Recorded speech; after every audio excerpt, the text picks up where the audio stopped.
Hello and welcome to the Cable Life Series. I'm Ogechi Ekianyawa, and on weekends we talk about the impact of the pandemic in Nigeria. Joining us today is Hamzat Lawal. Hamzat Lawal is a leading activist and the chief executive of Connected Development Code. He has led campaigns at grassroots levels across Africa through his social accountability initiative, Follow the Money. This is a technology and data-driven movement that empowers citizens, especially marginalized groups, to demand improved public service delivery, and holds the elected government representatives accountable. And as the pandemic hit the world and funds were being raised to help slow the spread and mitigate the economic impact in several countries in Africa, Follow the Money widened its scope to track COVID money. It is tracking donations and monies made for the fight against COVID. So the pandemic has generally exacerbated Nigeria's economic challenges and led to disruptions in global supply chains. And then it has also caused what some people have termed a catastrophic reduction in prices of oil.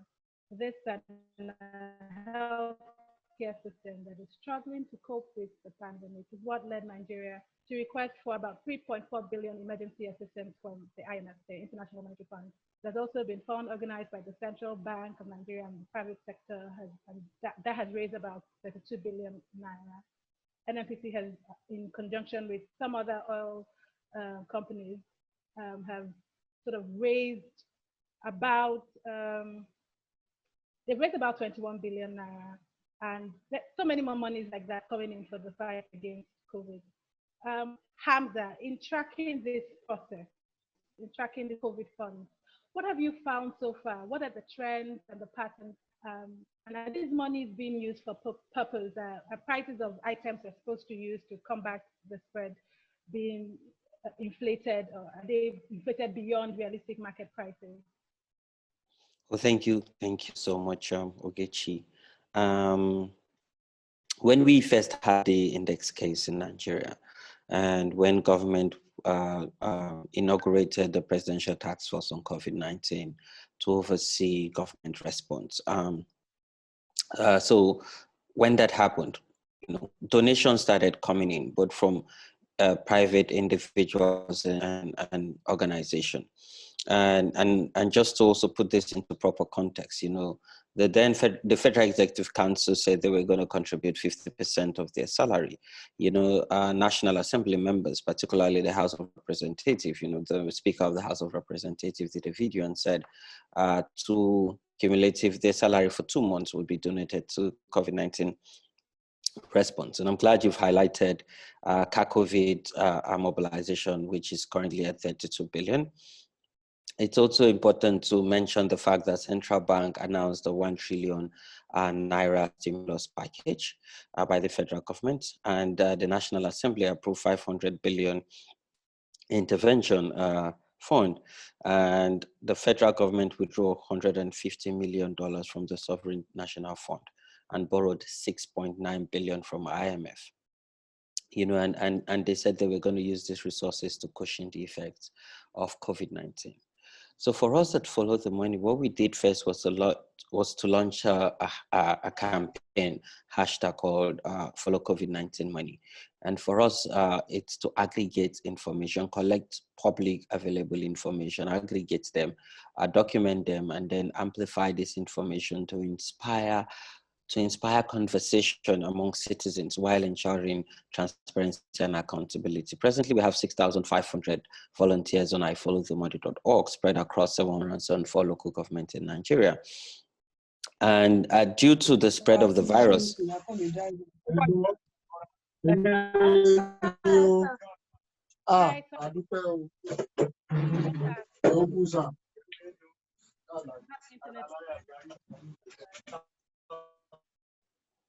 Hi, can you hear me, Hamza? I can hear you loud and clear. Okay. So I lost you because I went off for a while. Oh, sorry. Yeah. So maybe I'll just backtrack for 2 seconds. So Follow the Money launched a social accountability campaign with the hashtag Follow COVID-19 Money. And for us, we wanted to collect data, aggregate this data, publish this data, and lead conversation while ensuring transparency and accountability in the utilization and disbursement of these resources. And so on ifollowthemoney.org, our social accountability platform, we have 6,000 volunteers spread across 704 local government in Nigeria. And now I'm excited to also say this for COVID-19 campaign is currently in countries, 7 African countries, and then in Pakistan. So for us, because again, we don't want to be complicit in spreading the virus, and now knowing that now we're dealing with community spread, we sort of leverage on digital platform and also invoking the freedom of information request. So on Twitter, we engaged the NNPC official handle and said, because the NNPC announced that they've mobilized $30 million, to support government's efforts. And then we asked them, so can you give us a breakdown on how you hope to utilize this $30 million? And then the GMD of NNPC with his verified handle responded and said, the companies who contributed to this basket fund would use their internal procurement process, and that they were going to donate in kind. So they were going to use these resources to procure medical needs by various states and then donate it to them. So we also engaged the FCT administration, because at that time, there was a private bank who donated over 500 million naira to the FCT. Then we engaged them on their official Twitter handle, and then they responded and said 200 million was going to go to NCDC, but they were silent on the 300 million. But in May, our team was at the Eagle Square here in the FCT to monitor the administrative flag off of the second leg of the palliative distribution, where we saw six trucks loaded with 3,000 condiments and 3,000 bags of rice.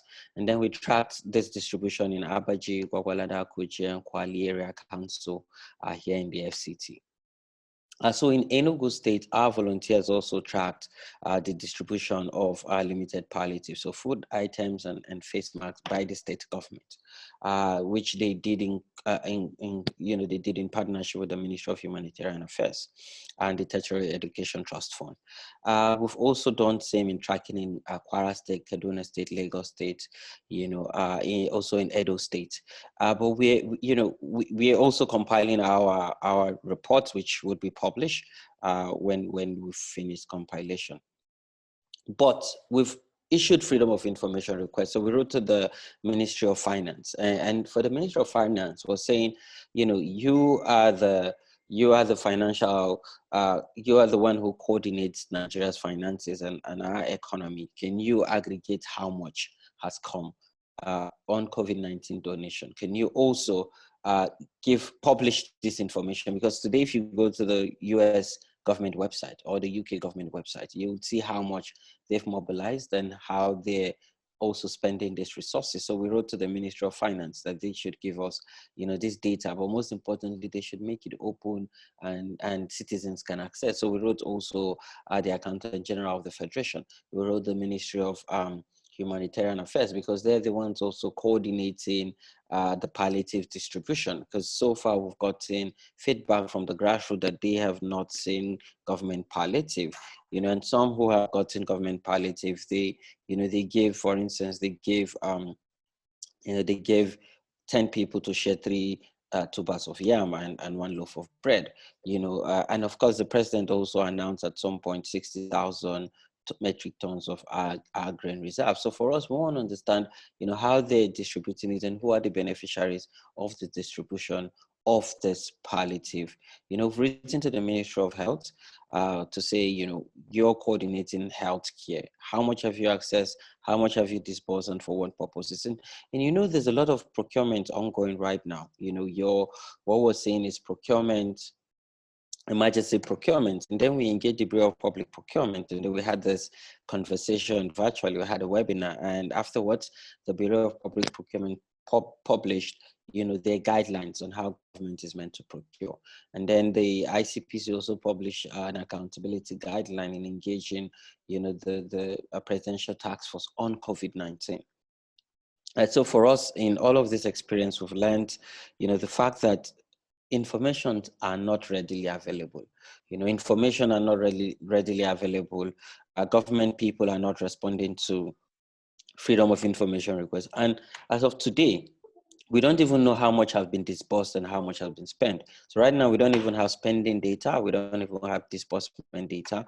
But state government at the local level are not providing information. It's only Oyo State government that have a website where they publish how much they've mobilized, but they've not given us granular data on how much have been disbursed and for what purpose. Because for us, we want to see value for money. So far, we've sent FOI letters to over 28 states across the federation, just to ensure transparency and accountability. However, only Nasarawa and Ondo State have responded positively to our FOI request. Nasarawa actually responded in less than 24 hours and gave us a breakdown on how they utilize the COVID-19 resources, and same with Ondo State. It's unfortunate that states like Lagos and Kaduna also rejected our FOI request. It's quite interesting because these are states that have committed to the open government partnership at the subnational level, and some of these states hide under the fact that in their states, they've not domesticated the freedom of information request. And we're hoping that, our partner, SERAP, would test the legality of this claim, because the FOI law is a national law, but then you have to hide under the domestication of this law. So on our digital platform, using the hashtag follow COVID-19 money, we've aggregated and tracked donation and expenditure. And so far, we've tracked about 96 billion of these funds, donated both at federal level and at state level to fight COVID-19. It's also important to stress the fact that as much as we're fighting COVID-19, we're also fighting another virus called fake news, because we believe that lack of information is also tantamount to corruption. When you don't provide timely information, you would allow mischief makers to use fake news, to propagate fake news and cause distrust amongst government and citizen. And Jack Dorsey, who is the CEO of Twitter, has donated 1 billion, to COVID-19 and other charitable causes. And he created a spreadsheet itemizing, these resources, who have benefited from it, how much is disbursed, so it's easy. And he's saying the public should follow the money. And we're saying, Nigerian government, you have all the resources. Take Ministry of Finance, publish this information, work with the Office of the Accountant General of the Federation, coordinate with the Ministry of Humanitarian Affairs, coordinate with the Ministry of Health, and aggregate this information, and let's get this cash flow. Let's get data on relief items and disbursement. Let them be, publish them in the public domain so that we can build trust, because you can't just give us blanket statements. You have to publish this detail and this expenditure. Okay. Thank you very much for that explanation. That was really insightful. You spoke about the National Assembly, especially the House of Reps, committing a portion of their salary to COVID-19 and all that. We also found that a few days after that was said, some of the members of the House came out to say they were forced into the process. So do you think that we might have had a situation where some of them had gone back on the promise of committing some of their money to COVID-19? So, thank you for that question. If you followed the trend, after that announcement, a few of the lawmakers came public and even said they've just received their salary. They were not expecting to receive their salary. And, the clerk of the National Assembly at that time said, there was some technicalities, and he had already, submitted the payroll, for disbursement. But, our own worry, major concern is if the National Assembly members are saying the speaker is saying, they're donating too much of their salary. How much is your salary?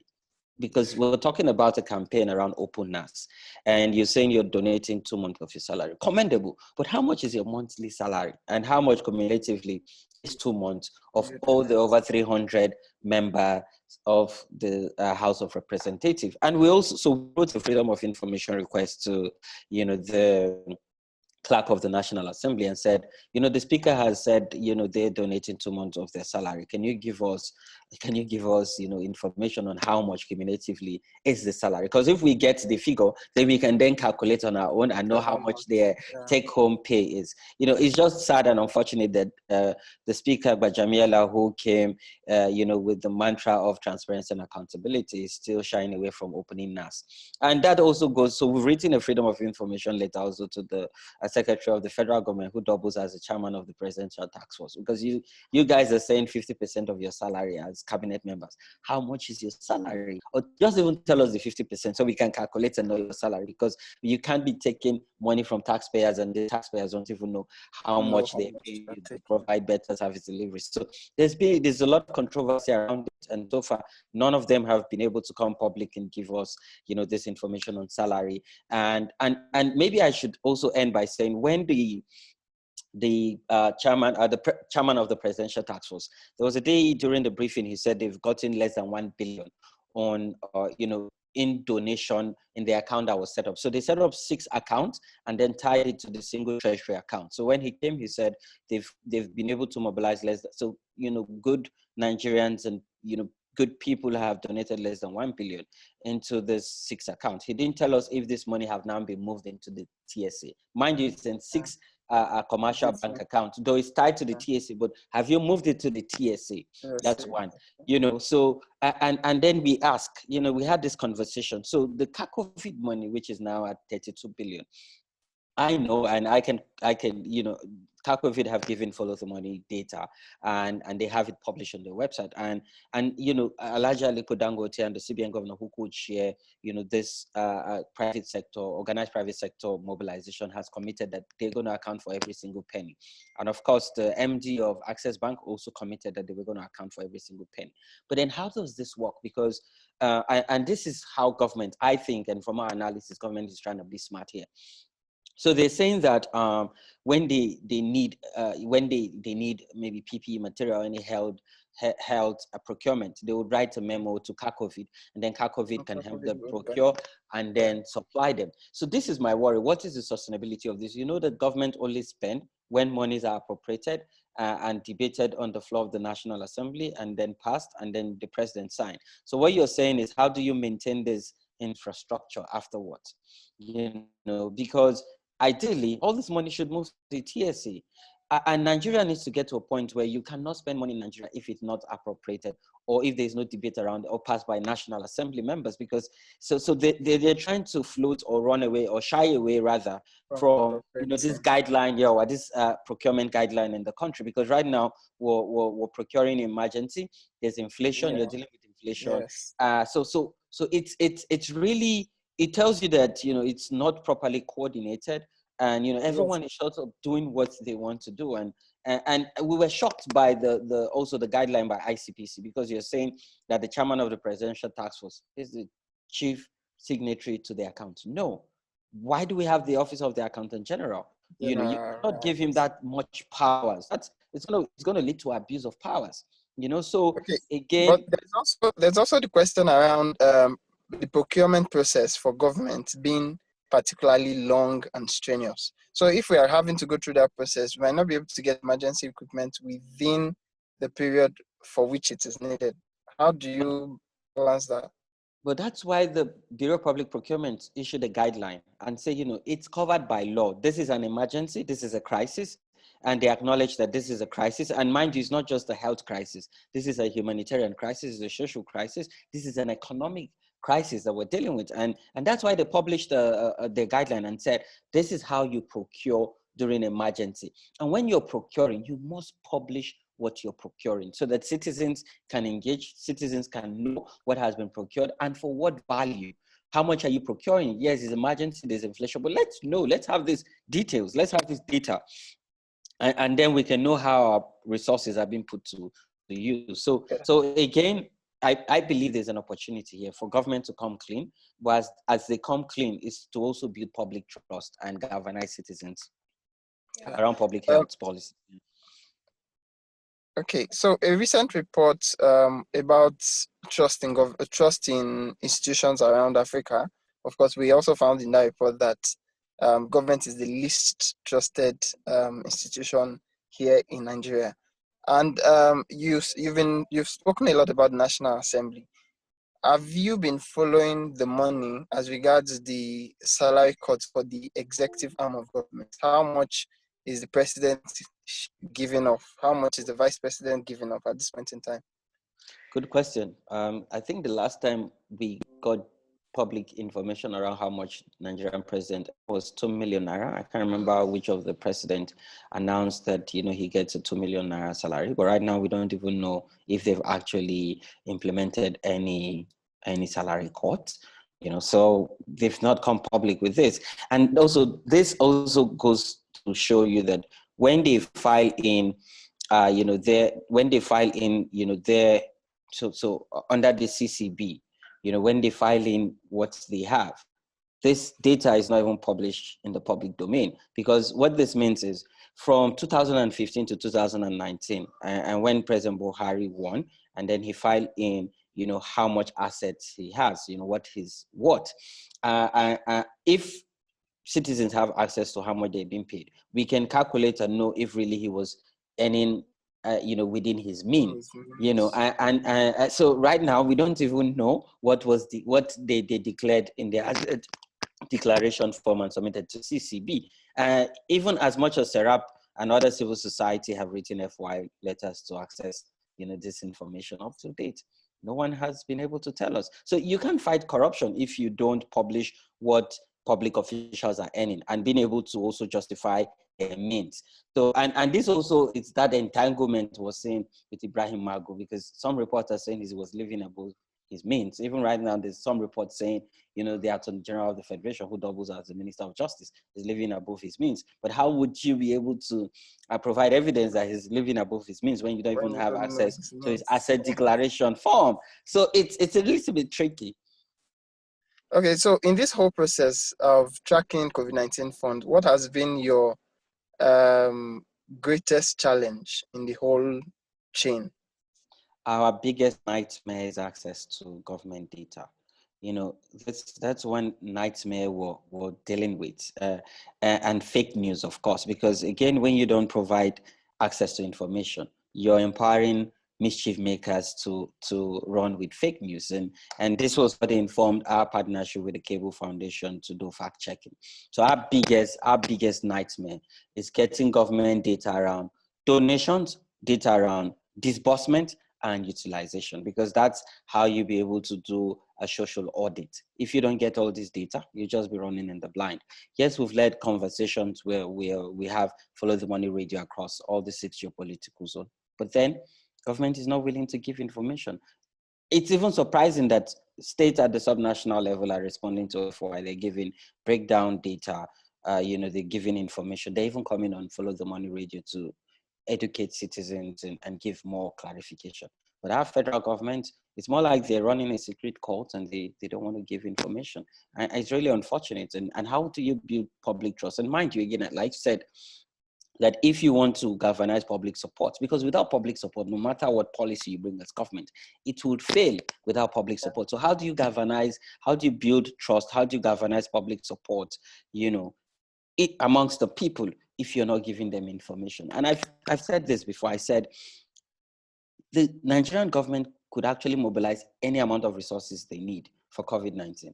And citizens will be willing to donate as low as 20 naira, 15 or 100 naira if they trust the process and if they believe that there's transparency and accountability. They would put in their money, because right now everyone wants COVID-19 to be the thing of the past, to be history, but they cannot support government offer. Do you believe that up till now we're still, you know, on our radio program, people are still calling in to ask if COVID-19 is real, just because government is not transparent? So you set up a guideline on COVID-19, you know, mitigation, and then you're floating the same guideline because you're an elected or a politician or you know, an influential person or public figure. You float to the guideline as a government person.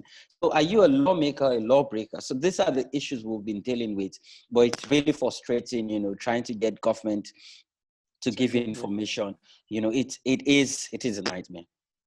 Okay, you spoke about presidents working on tracking COVID funds in 8 other countries, 7 in Africa and Pakistan. So How do these countries compare to Nigeria? What have you found so far? So I will start with some of the successes. So in Zimbabwe, for instance, even if right now there's some craziness in the government in Zimbabwe, but interestingly, Zimbabwe was the first country where the Ministry of Health gave our colleagues data. So, before now, even NCDC was not giving us aggregated data around the numbers of tests that they have conducted. It was the data we got from Zimbabwe that informed our advocacy around it. So in Zimbabwe, we supported the Ministry of Health to even do contact tracing. We also did, using Google Map, we also did like a flashpoint using data to inform communities where is COVID-19 prevalent, so that if you visited that area, you have to go and get tested or just self-isolate yourself. In Kenya, interestingly in Kenya, the government published on their national newspaper to collect feedback from citizens on how they want to utilize resources and to collect feedback. And they had a robust budget conversation. They had a robust budget debate and set up a PPE committee. So the public, private, and a committee that would oversee the utilization and disbursement of millions of dollars, to be used in Kenya and Nairobi, going for palliative, going to businesses that have been impacted. In Cameroon, interestingly, up to now, the president of Cameroon has not addressed his country on COVID-19. It's a cabinet minister that's overseeing that, that deployment, and they were using COVID-19 resources to buy SUV. It's just interesting buying SUV, SUV. Wow. So in South Sudan, as at April, May, they had about 30 cases.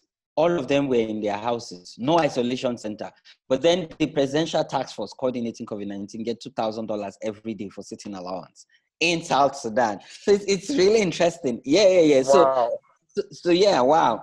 And in Cameroon, by the way, they've been threatening our colleagues in Cameroon, so right now we're undertaking a lot of safety measures. So in Malawi, our colleagues in Malawi are also under huge threats from governments and government cronies. So right now you won't even see them come publicly and talk. So using digital assets to keep them anonymous while we help them amplify their work as they work on the ground. So we've seen, and in Pakistan, in Pakistan, it's just government is using isolation center to milk the country. So they've set up a lot of isolation center.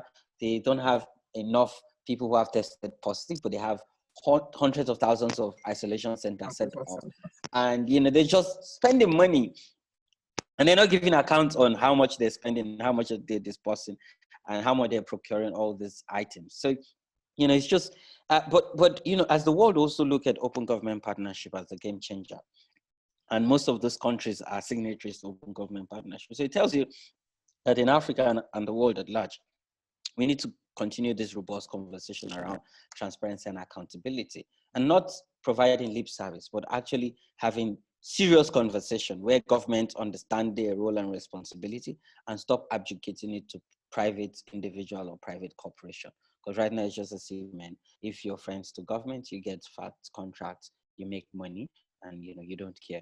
And like we told COVID, yes, this money you've gotten, over 32 billion, was donated by private institution and private individual, but you're bound by the Freedom of Information Act because you're using this money for public good. You're using it to serve the Nigerian people. So you're bound to provide data under the Freedom of Information Act. And I'm happy so far they provided us with data, and they're publishing their spending on their website. Okay, so we there's another question here from the team. Says, how do you think Nigeria can avoid wastes and corruption when spending the 6.9 billion that we got from IMF, which you mentioned earlier on? So the IMF resources, they've not actually started spending it. Last week, we had a high-level meeting with the Minister for State for Budget and Planning. The CEO of OGP attended. So it was the Nigerian government and OGP put together with civil society leaders. So you had PPDC, that's Procurement Monitor. You have Ramsamjani. You have all the civil society leaders just to share input, give feedback on COVID-19 spending and how government hope to utilize IMF money. And IMF money, there is also a clause, that they were going to publish on the Open Treasury platform, how they utilize these resources. But again, speaking about the Open Treasury platform, Budget has done analysis and have questions of transaction, more than 200 questions of transaction, and they've asked the government, why are you paying this much money to private accounts? Why are you giving contract to private individual and you're paying them so much and you're not providing dates of transaction, or you're not even providing more details of what the person actually did to get this contract. So, as much as we have the Open Treasury being implemented, we need to also ensure that we get more access to government providing granular data around it. So I would say that government have a unique role and responsibility, and I believe this is an opportunity for government. An opportunity to build trust, opportunity to show the world that truly President Muhammadu Buhari's administration is leading the fight against corruption and wants to set precedent and set example. But then most importantly, you have in Nigeria over 200 MDAs. From the last report by the Auditor General of the Federation, over 200 MDAs have not filed in their audited accounts. So you appropriate money, you pass the budget, you release resources, and then these accounts are not audited. So again, and you have the audit bill that was passed by the last parliament, but Mr. President refused to sign. It has now been reintroduced into the 9th Assembly, and we hope it's going to get passed and Mr. President will sign, because this will give some independence to the Office of the Auditor General, because you can't keep spending without auditing. As an institution, you must be audited to ensure that you actually spend based on budget appropriation, and most importantly, you spend value for money. And so we don't have, a repeat of off your mic and that drama at the National Assembly. It was lack of proper audits that led to that kind of, funny scenario.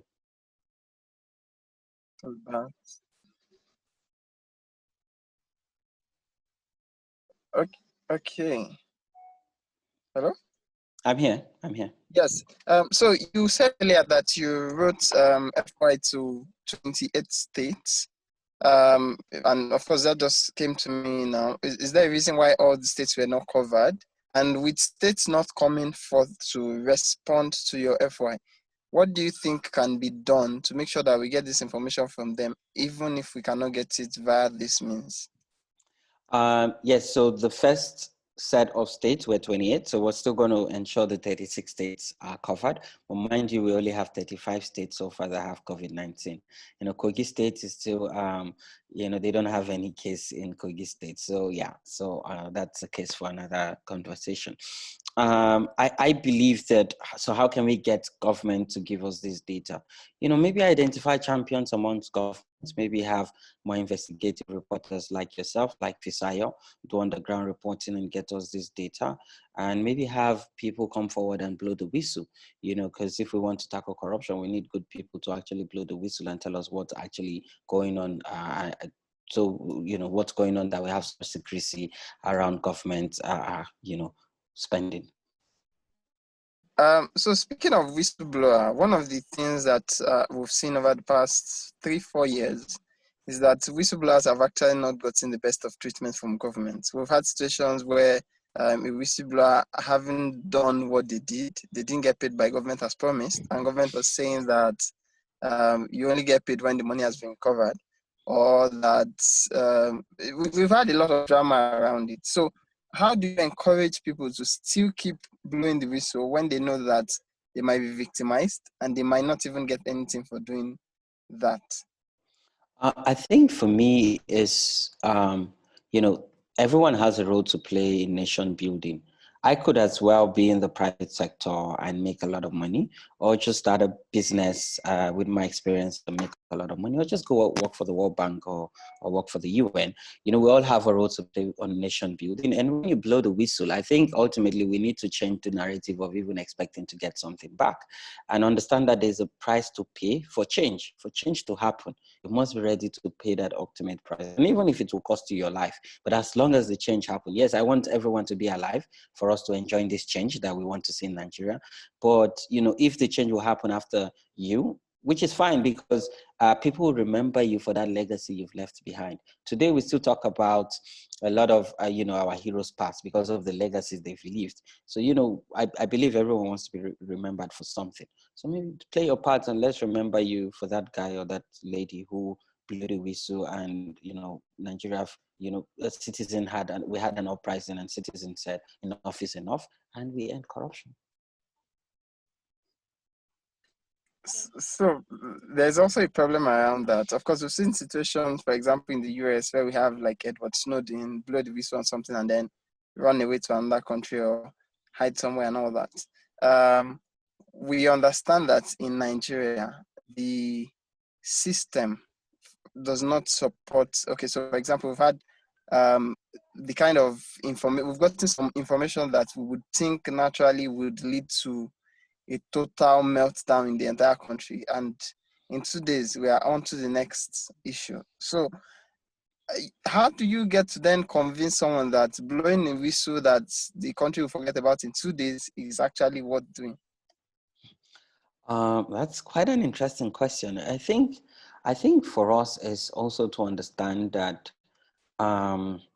so for instance, I'm an information manager. A lot of information are thrown to follow the money. And then when we go to our own newsroom, like the media people, like when we converge and have conversation, how do we run with this information? Because there's a greater risk in the work that we do as journalists, as activists, as civil society people, because you're dealing with people who control state resources. So for instance, Daddy Atta have been missing for over 365 days, and no one is even giving updates on, what government effort is to either rescue him or just, get him back home to his family. So I think, we're just in between the devil, the lion and the deep blue sea. I don't have answers to all the questions, particularly this one, but I believe that, we just need to look at and tell ourselves, what does success mean to us? What does impact mean to us? I agree with you. There've been reports that, there've been reports we've seen on the cable news website that in an ideal country, you have a total shutdown where everybody would march on the street and say enough is enough. But Nigeria is quite an interesting country, and I think citizens, we have thick skin, and if we continue this way, I wonder when we'll get it right in terms of democracy. But speaking of which, international cooperation plays a big role, because if Nigeria starts getting sanctioned, by international cooperation, and most importantly, we've signed up on so many treaties on human rights, treaty around anti-corruption, around crime. Maybe we need to see more sanction that would put us on the pathway to understanding that, democracy is here to stay and everybody's right must be respected, irrespective of the divide where you find yourself. Exactly. Thank you very much for that. Now, speaking of sanctions, of course, we've seen sanctions across the world, Iran, Iraq, and some other countries of the world. Now, the question of sanction borders on the place of sovereignty as a nation. Now, Nigeria would say we're an independent nation. One country should not come and dabble into our transparent processes and all that. So, number one, who is going to sanction who? How far can these sanctions go? And what impact do you think this would be enough deterrent for those who are hiding information from the public? I know there was a time we also dealt with sanction where on the international market, we couldn't procure armories because of human rights violation and report by Amnesty International and the Human Rights Watch. So I also think that when you talk about sovereignty, yes, Nigeria is a sovereign state, but then legitimacy plays a big role. Yes, you're a sovereign state, but legitimacy comes from citizens themselves. Because if you're saying you're a sovereign state and then your emergent is not legitimate, then there's a question mark on your government. And I think even if we look at it internationally, we also need to look at it nationally. So for instance, the electoral process that brought you into office, both as a local government chairman, as a councillor, as a governor, a senator, even as a president, so for me, the biggest sanction is to get our electoral process right, because it brings about legitimacy and truly brings about that collective sovereignty as a people, as a collective. But then talking about international sanction, I think that we need to do away with lip service. So Nigeria, we'll sign so many treaties under the UN, under ICC, I think that as much as we're a sovereign nation, and I remember one incident where the EU was saying, the German government was saying the money that they gave the Nigerian government, they should use it, to provide palliative, and then the Nigerian government said they were going to use the money the way they deemed fit. But yet this was the money from the German government. So it's quite interesting. And I think really, if you want to be sovereign and you want to get true independent, you need to look at the economics of it. So what is Nigeria supplying the world? Would we continue being a consumer and exporting, rather importing, rather than exporting and increasing our non-oil revenue? The people who controls the world right now are people who have data. We're talking about artificial intelligence, where, people are collecting data every second, big data. And here we are still talking about crude oil. We're not diversifying our economy. Even with the lessons from COVID-19, we're not learning anything. Rather, people are looting and relooting and looting more. So it's also about the rule of law. Let's look at our legislative framework. Because when I talk about government, I'm also talking about the judiciary and the National Assembly. They are complicit. If we had robust and independent and very strong judiciary, our executive will not be misbehaving this way. Because you take a case to the court, for instance, the rap would tell you so many stories. You have injunction and counter injunction and all those legal jargon just for getting information out of government. So I think they're all entangled, both the executive, the judiciary and the legislative, and let's have them play their independent role and do the checks and balances for once. Okay, we'll take one or two more questions before we go. So this particular question, of course, which is like the broad one, would you say that what do you think should be done basically to better improve the transparency and accountability process with COVID-19 spending and, of course, with general government spending? I think first, government must ensure that their decision is based on data. So what data are they mining? What data is informing their policy and decision making? So for instance, we have the conditional cash transfer. I call it conditional cash payments. And they say under NASCO, they have captured over 2.5 million households, which runs into about 1 million people who have benefited from cumulative payments during COVID-19 of 20,000. So what's saying that when you want to inform your decision around this, why are you not using data? Why is technology not playing a role? So for instance, in East Africa, you have M-Pesa. So with your mobile phone, you can do transfer, you can make payments, you can do transaction, you can trade. And today in Nigeria, yes, not everyone is connected to the internet, but every household have a mobile phone, and you can also create jobs and have like a point. You see right now people have innovated where you can get a POS terminal and then collect cash while using your ATM. So we need to ensure that we leverage on technology. Yes, I know that the Ministry of Finance, they now have a committee where Joe Abba is part of, and they're going to look at harmonizing our data platform. So, driver's license, international passport, national identity, which is fantastic. But we don't have 5 years for this committee to do their job. We need, or maybe lastly, so when you talk about data, you talk about technology, population. Since we're long overdue to have a census. We're being approximated 180 million people, over 200 million people. Why can't we just know how many we are? Because you want to even fight insecurity, you want to fight embezzlement, you want to tackle, all of these things. And you don't even know how many we are. We're just here, we're waiting for either World Bank or whoever to come and give us data that we use to inform our policy and decision making. But, if we say we should go on, like you said, and do a national census, we're still going to follow the census money. Yeah. There's just so much money in Nigeria to follow. Yes. Yeah. So I was going to ask, of course, now this gets like a lighter note kind of question. They say that what an activist struggles for 25 years to do, a president can do in 25 seconds with a stroke of his signature. So how do you, on the long term, how do you see Follow the Money evolving into playing a more significant role in government or within the public sector, basically? So follow the money is shaping public policy or shaping debate around politics. So in 2019, for instance, we saved government 50 billion in Nigeria just from following the money and closing leakages. But then again, there's this broader conversation around, you know, activism and politics. I must state, and I'm very conscious that there's a thin line between activism and politics, because as an activist, I'm advocating. And who are my target audience? As much as I'm mobilizing citizens for action, but we're also we're advocating to politicians who we've elected into office.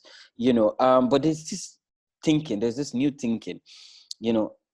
Are activists going to transit into running for elected office? Even if I have issue with Sani's activism and political ways, the former senator from Kaduna Central. Yeah. But there's that thinking and there's that conversation. And maybe I'll share one or two experience. So for instance, Follow the Money member in Borno State, one of our members got appointed as a media aide to the governor. This was someone who has joined us to run campaigns, who we've trained and invested in for over 5 years. And now he's part of the media team of the governor. I remember my letter to him when when the announcement was made. I said, just make sure you embrace our principles, our culture, and remain credible in the work that you do. And they've also been invitation to some Follow the Money members. Sometimes government people try to use it to entice us to give. So I've rejected 2 appointments from government already.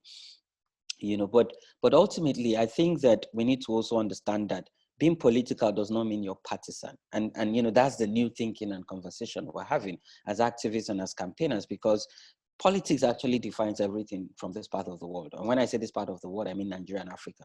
We have not been able to differentiate between politics and governance. We've not, because after elections, you're supposed to go into governance and do away with politics. But here, we play politics 24/7. Everything is politics. So we're now thinking, the fact that maybe in the lead up to 2023, you see a lot of activists will now maybe start supporting or playing a key role in a candidate's debates and campaign, not because they want to be partisan, but because they want to be more politically active, so that they would also have a say and a seat and a voice in that government. So I think we might transit, because right now a lot of Follow the Money members, and we're not too young to run. Not too young to run have also redefined, youth participation, governance, and leading debate around competency, capacity, and credibility and character. So beyond just having good characters, you also have a track record. So I think, the third sector, and a lot of us in the third sector, and one of my biggest questions when I interact with people like Femi Falana, when I interact with, the people who fought the military junta, I ask them, after you fought for Nigeria's democracy, why didn't you run for office at that time? Because a lot of you were public, you were public figures, you were popular, and you had the credibility of the people, you had the authenticity. Why didn't you run? So I don't want to become 60 years and the younger activists and campaigner will say, Hamza, you don't follow the money. You have millions of reach. What did you do with it? Yes, I would say we did advocacy, we shaped this, but what did you do politically that changed life and transformed Nigeria? So that's a dilemma we're dealing with. Honestly, I won't lie to you. That's a dilemma. We're caught in between. So would Hamza run for office or not? My brother, Hamza is committed to his activism. And I'm sure recently you saw my statements where my name was roped into a new political movement. And then I had to issue a disclaimer. I am happy being an activist. I'm building, the next generation of transparency and accountability advocates. And like I've said publicly, just give me the chairman of EFCC for 2 years. And just give me the autonomy and the powers and the resources I need. Just 2 years, 24 months, EFCC chairman. We'll push for it. Thank you very much for spending some time here with us today. Thank you. Really appreciate it. Thank you. Yeah. And to our viewers out there, we thank you for joining us this evening. We look forward to seeing you next week at about the same time. Thank you very much.